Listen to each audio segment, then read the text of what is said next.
আজকে আমরা একটি নতুন বিষয় নিয়ে স্কুলে সকলে মিলে আলোচনা করেছি এবং সেটি আমি মনে করি অনেক অনুপ্রেরণামূলক হবে।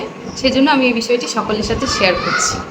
বিষয়টি হচ্ছে যে বাচ্চাদের জন্য, আসলে আমাদের বাচ্চারা তো সরকারি স্কুলে পড়ে এবং সরকারি স্কুল সম্পর্কে আমাদের একটা নেতিবাচক ধারণা অনেকেরই মনের মধ্যে আছে। আমরা জানি যে বড় লোকের ছেলেমেয়েরা বেসরকারি স্কুলে পড়ে, গরিব লোকের ছেলেমেয়েরা সরকারি স্কুলে পড়ে, কিন্তু সেই জায়গায় একটা ভেদাভেদ আমরা সবসময়ই দেখতে পাই।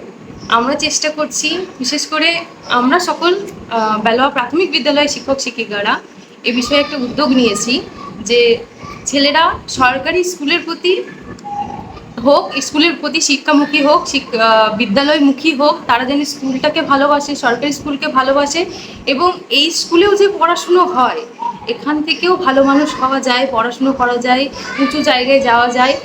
সেই জন্য সরকারি তরফ থেকে যেমন বিভিন্ন উদ্যোগ নেওয়া হয়, আমরা শিক্ষক শিক্ষিকারাও চেষ্টা করছি বিভিন্ন উদ্যোগ নেওয়ার। তার মধ্যে বেশ কিছু আমি ইতিমধ্যে শেয়ার করেছি, আবার অনেক কিছু শেয়ার করা হয়ে ওঠে না। আজ একটি বিষয় আমি সকলের সঙ্গে শেয়ার করব, সেটি হচ্ছে পুরস্কার বিষয়। আমাদের স্কুলে যে সমস্ত বাচ্চারা পরিষ্কার পরিচ্ছন্ন স্কুলে আসে, স্কুলকে পরিষ্কার পরিচ্ছন্ন রাখার চেষ্টা করে, শিক্ষক শিক্ষিকাদের সম্মান করে, তাদের ব্যবহার আচার আচরণ যথেষ্ট ভালো, তারা পড়াশোনায় অংশগ্রহণ করে এবং অন্যান্য যে সমস্ত এক্সট্রা কারিকুলার অ্যাক্টিভিটিস সেগুলোতেও অ্যাক্টিভলি পার্টিসিপেট করে, সেই সমস্ত বাচ্চাদের আমরা আমাদের উদ্যোগে আমাদের তরফ থেকে পুরস্কৃত করব। অর্থাৎ আমরা সকল শিক্ষক শিক্ষিকারা মিলে এটা পরিকল্পনা করেছি এবং এই পরিকল্পনার বাস্তবায়নে সবচেয়ে বেশি যার ভূমিকা, মানে যার সিদ্ধান্ত ছাড়া আমরা এই কাজটা করতে পারি না, তিনি হলেন আমাদের হেড স্যার দীপঙ্কর স্যার। অবশ্যই তাকে আমরা ওনাকে দেখাবো এবং ওনার মতামতও আমরা জানবো।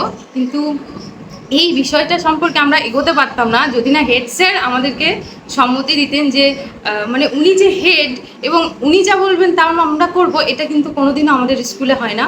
আমাদের স্কুলে সবসময় উনি চেষ্টা করেন যে অ্যাসিস্ট্যান্টদের কী মতামত, তারা কী ভাবনা চিন্তা করছে, আমাদের সেই মতামতকে উনি বরাবরই গুরুত্ব দিয়ে এসেছেন। এক্ষেত্রেও এর ব্যতিক্রম হয়নি। আমরা যখনই যা ভাবনা চিন্তা করেছি উনি বরাবর বলেছেন তোমরা যা ভালো বোঝো, আমার তাতে পূর্ণ সম্মতি আছে। তো সেই মানুষটার পূর্ণ সম্মতিতেই আমরা এই উদ্যোগটা নিয়েছি এবং আশা করি এর একটা পজিটিভ রেজাল্ট আমরা পাবো, এই ভেবেই আমাদের এগিয়ে যাওয়া।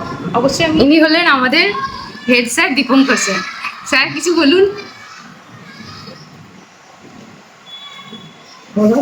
আর কি আছে আমাদের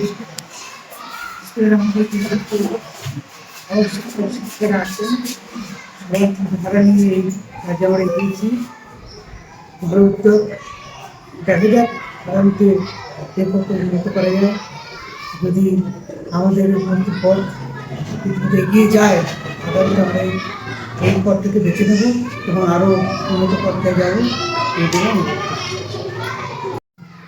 শিউলি ম্যাডাম অবশ্যই এই বিষয়ে কিছু বলবেন। আচ্ছা, আমার কাছে এখন যে বইটা আছে সেটা হচ্ছে রুবি স্পেলিং বুক। আমরা চেষ্টা করছি বাচ্চাদেরকে নতুন নতুন শব্দ শেখানোর, শব্দের মানে শেখানোর। এই বইটা পড়লে আমার মনে হয় বাচ্চাদের অনেক শব্দের ভাণ্ডার তৈরি হবে, সাথে ওদের স্পেলিংটাও ঠিকঠাক হবে এবং নিজেরা ছোট ছোট বাক্য তৈরি করতে পারবে বা ওরা নিজেদের মধ্যে একটা কনভারসেশন করতে পারবে বলে আমার মনে হচ্ছে বইটা পড়লে। আমরা এই বইটা বাচ্চাদেরকে দেবো। Thank you. এটা হচ্ছে মাই হ্যান্ড রাইটিং, যেটা বাচ্চাদের মধ্যে যে সুন্দর হাতে লেখা, সেটি আমরাও এটার মধ্যে দিয়ে সাহায্য পাবো এবং বাচ্চাদেরকে আমরা তৈরি করতে পারবো। এই যে উদ্যোগ, এই উদ্যোগ মহতি উদ্যোগ মনে করি এবং মহতি উদ্যোগ, তাকে আমি সাধুবাদ জানাই। আচ্ছা, প্রথম শ্রেণীর জন্য এবং প্রি প্রাইমারি অর্থাৎ প্রাক প্রাথমিক শ্রেণীর জন্য আমরা এই বইটিকে নির্ধারণ করেছি।